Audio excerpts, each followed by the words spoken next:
কত টাকার মালিক? কত টাকার মালিক? অনুমানিক হ্যাঁ, 80-90 লাখ টাকার মালিক। 80-90 লক্ষ।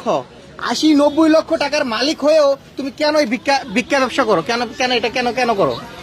আমার ওই টাকা এখান থেকে আসছে ইনভেস্ট গুলা। এইখান থেকে মানে এই ভিক্ষা করে তুমি 80-90 লক্ষ টাকা ইনকাম করছো জি 3 বছরে? 3 বছরে। আচ্ছা, এই যে 5 তলা যে বাড়ি করছো, ওনারা যে আমাকে বললো, এটা কি সত্য? বাড়ি আছে 5 তলা? জি হ্যাঁ? জি। বিয়া কয়টা করছো? 3টা? একটা আব্বু আম্মু করেছে, 2টা আমি করছি। একটা তোমার আব্বু আম্মু করাইছে, আর কি দুইটা তুমি নিজে করছো? বউগুলারে কই রাখো? ওগুলা একটা আছে আমার প্লাটের মধ্যে, আর হ্যাঁ। 2টা বসুন্ধরায় থাকে। 2টা বসুন্ধরায় থাকে, আর একটা তোমার নিজস্ব ফ্ল্যাটে থাকে। মানে 3টার সাথে তুমি সংসার করো। 3টার সাথে সংসার এই যে তুমি যে ভিক্ষা করো, তোমার ওয়াইফ গুলা কি জানে? তোমার ওয়াইফ জানে?